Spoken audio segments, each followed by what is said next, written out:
गंगा दशहरा का सभी देशवासियों को हार्दिक शुभकामनाएं।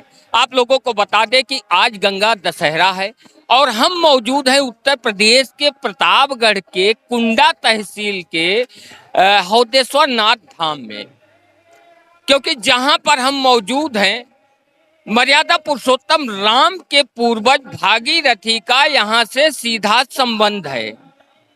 और आज ही के दिन भगवान भोलेनाथ की जटा से गंगा जी का अवतरण पृथ्वी पर हुआ था। और जिस जगह पर हम मौजूद हैं हौदेश्वर नाथ, यहाँ पर जब भागीरथी के साथ गंगा जी चली थी तो यहाँ पर जानवी ऋषि का आश्रम था। और जब आश्रम के पास पहुंची गंगा जी तो उनका वेग इतना प्रबल था कि आश्रम ही पूरी तरह से उन्होंने उड़ा दिया या कह सकते हैं डुबो दिया। जानवी ऋषि नाराज हुए और नाराज होने के बाद उन्होंने गंगा का पान कर लिया। भागीरथी जब कुछ दूर आगे गए तो वहां जाने के बाद उन्होंने पीछे मुड़कर देखा तो गंगा जी का अता पता नहीं था। पुनः एक बार फिर से वापस आते हैं और जब जानकारी मिलती है कि जानवी ऋषि क्रोधित होकर गंगा जी का पान कर लिया है, तो यहाँ पर आप देख सकते हैं जो मंदिर है, भागीरथी जी ने शिवलिंग की स्थापना की और इस शिवलिंग की पूजा की। और उसके बाद भगवान भोलेनाथ फिर से प्रसन्न होते हैं और जानवी ऋषि को गंगा जी को मुक्त करने का आदेश देते हैं। तो जानवी ऋषि ने गंगा जी का पान किया था, उसके बाद अपनी जंघा को चीर कर गंगा जी को मुक्त किया था। तो भागीरथी आगे बढ़े गंगा जी के साथ। तो आज गंगा दशहरा है। यहाँ पर हर वर्ष, क्योंकि बहुत ही पौराणिक स्थल है, सिद्धपीठ है, भगवान भोलेनाथ का शिवलिंग है और मर्यादा पुरुषोत्तम राम के पूर्वज ने यहाँ पर स्थापित किया है। कुंडा विधायक रघुराज प्रताप सिंह उर्फ राजा भैया अक्सर यहाँ हफ्ते में आते हैं और इस शिवलिंग की पूजा भी करते हैं। आज हमारे साथ हैं यहाँ के गुड्डू जी। इनके विषय में आप लोगों को बता दें कि गंगा के किनारे आप जब भी जाते हैं तो जो ब्राह्मण होते हैं गंगा का पूजन वही कराते हैं। इनसे भी बातचीत करेंगे, जानने का प्रयास करेंगे। गुड्डू जी, स्वागत है कौशाम्बी टाइम्स में। स्वागत है। गंगा दशहरा कब से मनाया जा रहा है यहाँ पर? गंगा दशहरा ये तो 12वां वर्ष है, 2013 से मनाया जा रहा है। बराबर हर वर्ष जो है गंगा दशहरा का मनाया जाता है। बहुत पहले तो मनाया जाता था, लेकिन अब ये 2013 से ये बढ़ चढ़ के कार्यक्रम हो रहा है और दिन पे दिन इसका कार्यक्रम बढ़ता ही जा रहा है और लोगों की संख्या भी बढ़ती जा रही है। इसके पहले जो शुरुआत हमने किया था लगभग जो है 100-200 लोग रहते थे, लेकिन आज ये स्थिति हो गई है कि सुबह से लेकर शाम तक 8 बजे रात तक ये कार्यक्रम जो बराबर शाम को हमेशा 6 बजे से चलता है और ये 8 बजे तक कार्यक्रम चलता रहेगा। और भव्य और महाश्रृंगार आरती माँ गंगा की होती है।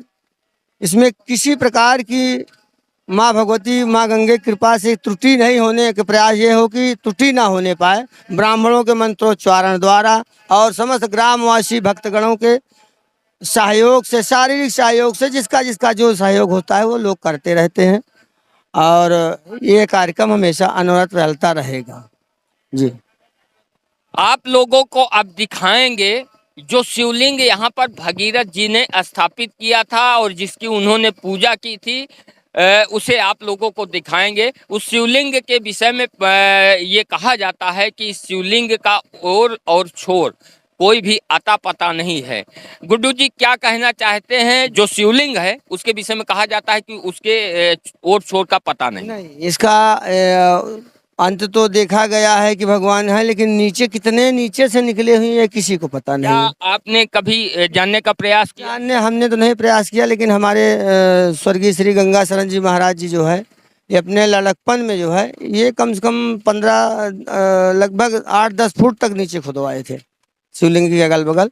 लड़कपन था, लोग कहते थे कि अंग्रेजों के डर से लोग जो है धन छुपा लेते थे धार्मिक स्थलों में, तो हो सकता है धन ही ना हो, तो उसको मतलब प्रयास करना शुरू किए। उसके बाद 7-8 फुट खुदाए, तो बाद में ये उनको स्वप्न हुआ बड़ा अजीबोगरीब, तो वो जो है फिर जो है उनको मनवा दिए थे। तब उसके बाद से आज तक ऐसा कुछ नहीं हुआ। बने रहिए हमारे साथ। अब हम चल रहे हैं भगवान भोलेनाथ के उस शिवलिंग का आप लोगों को दर्शन कराएंगे और दिखाएंगे कि कितना भव्य वो शिवलिंग है। बड़े दूर दराज देश के कोने कोने से यहाँ पर आते हैं और भगवान भोलेनाथ का दर्शन करते हैं। आप लोग यहाँ पर आपके पूर्वज कब से यहाँ पर जो है रहते हैं? लगभग हमको तो लगता है 7-8 पीढ़ी से ज़्यादा हो गई है। और हमारे सामने ही लगभग मान चलिए कि 4 पीढ़ी तो हम लोग खुद ही मौजूद हैं। हमारे बाबा, पिताजी, हम, हमारे बच्चे, 4 पीढ़ी तो हम ही लोगों को हो गया। और उनके पिताजी श्री स्वर्गीय श्यामलाल जी, उनके पिताजी स्वर्गीय बाल गोविंद, हाँ बाल गोविंद श्यामलाल के जो गंगा स्नान श्यामलाल जी, इस मंदिर का मुकदमा भी एक बार लड़े हैं। तो वो उसका भी प्रमाण है कि हाँ 6 पीढ़ी तो यही हो गई, हमारी 7 पीढ़ी। तो उसके पहले भी जो 2 पीढ़ियाँ थी, नाम नेशन है, कालीचरण जी, कालीदास जी महाराज जी, ऐसे कई लोग हैं। हाँ। अब गुड्डू जी के विषय में एक खास बात बता दें। आप हमारे मित्र हैं, हमारे क्लास फेलो रहे हैं, हमारे बहुत अभिन्न मित्र हैं। अब ये है कि हम लोगों ने पढ़ाई छोड़ी, पढ़ाई छोड़ने के बाद ये अपनी दुनिया में बिजी हो गए, हम अपनी दुनिया में बिजी हो गए। आप लोग बने रहिए, हम चलेंगे अब भगवान भोलेनाथ का वह शिवलिंग दिखाएंगे जिसको भगीरथ ने स्थापित किया था।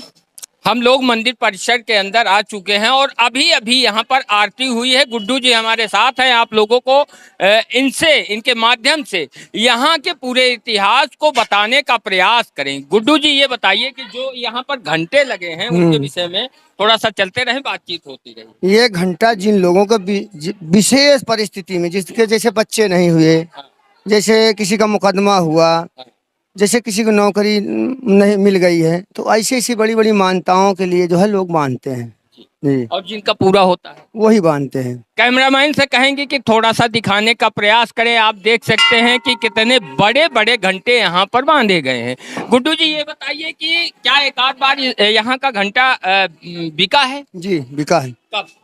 ये 25 जो है लगभग अगस्त में, 2016 अगस्त में बिका है। कितने का बिका था? ये अंदाज नहीं, लगे लगभग करोड़ों रुपए बिका है। करोड़ों रुपए में। आप समझ सकते हैं कि इस धाम की आस्था कैसी है कि करोड़ों रुपए के केवल घंटे बिके हैं। थोड़ा सा अब इधर कैमरामैन से कहेंगे दिखाने का प्रयास करें। ये बरगद का पेड़ है जी, ये बट वृक्ष है। ये पुराना वृक्ष नहीं है, अब उसकी छोर है। जो पुराना वृक्ष है कई हजार वर्षों से का है, अब ये छोर है, पुराना वृक्ष नहीं है बचा है इसमें। जो पुराना था वो इसी में गल गया। गल गया? हाँ गल गया। और ये उसकी छोर है, टहनी है। टहनी है, उसकी टहनी है। आप देख सकते हैं जो वट वृक्ष इस समय यहाँ पर मौजूद है, गुड्डू जी के अनुसार ये टहनी है। जो पेड़ था, मूल जड़ थी, वो गल गई और फिर से एक टहनी का रूप ले लिया, एक वट वृक्ष यहाँ पर तैयार हुआ। ये जो प्रांगण में अभी निर्माण हुआ है, ये कब हुआ? ये प्रांगण में जो निर्माण हुआ है, इसके बाहर जो ये तो 16 में हुआ है, जो ग्रिल लगा हुआ है। लेकिन जो ये बरामदा, कमरा, ये सब बना हुआ है, ये 16 मतलब 2016 पहले बना हुआ है। और जब ये जो है बंसीला निर्माण यहाँ पर होते हैं, कौन कराता है? ये भक्त लोग कराते हैं। भक्त लोग, जिनकी मनोकामना पूरी होती है। हाँ जी। चलिए अब आपको हम लिए चलते हैं, उस शिवलिंग का दर्शन कराएंगे जिसे मर्यादा पुरुषोत्तम राम के पूर्वज भागीरथी जी ने स्थापना की थी और यहीं पर भोलेनाथ को प्रसन्न किया था। भोलेनाथ जब प्रसन्न हुए तो उन्होंने जाह्नवी ऋषि को आदेश दिया कि गंगा को मुक्त करें। आप देख सकते हैं सामने भोलेनाथ हैं। अभी इनका श्रृंगार हुआ है और आरती अभी कुछ ही देर पहले यहाँ पर आरती हो रही थी। पूरा प्रांगण ये भरा था। गुड्डू जी कुछ बताएं इनके बारे में।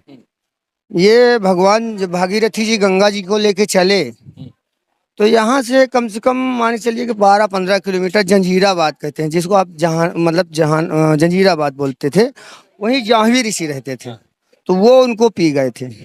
तो फिर पुनः जो है जब भागीरथी देखते हैं कि गंगा जी की कोई आवाज नहीं, कलकलाहट नहीं, तो ये जब यहाँ आके पुनः भगवान शिव की आराधना करते हैं, तो भगवान शिव उनसे कहते हैं अब हमारी आराधना न करिए, जाके जाह्नवी ऋषि की आराधना करिए, वो आपको गंगा जी प्रदान करेंगे।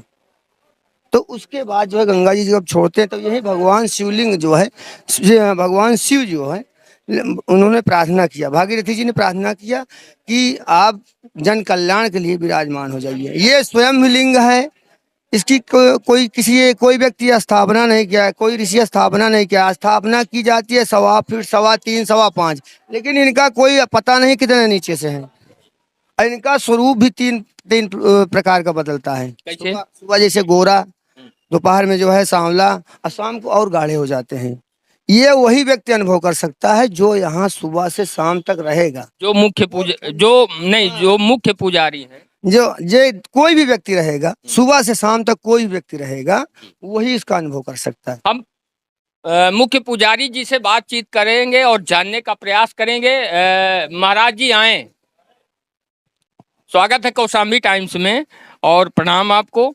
थोड़ा सा जानकारी दें कि जैसे गुड्डू जी कह रहे हैं कि आकार इनका 3 टाइम बदलता है, क्या? जी बिल्कुल ठीक है, बदलता तो है, पर इनका आकार कोई समझ सकता है क्या? ये बताइए। नहीं समझ भले न सके। बिल्कुल नहीं, ऐसा नहीं, वो दिन भर अपना बदलते रहते हैं। क्या भगवान है, उनकी लीला कौन जाना है, पहले बताइए। नहीं, लीला तो कोई नहीं जान सकता। नहीं, ये जानते हो तो अलग की बात है कि 3 मीटिंग या 5 मीटिंग जानते हो तो अलग की बात है।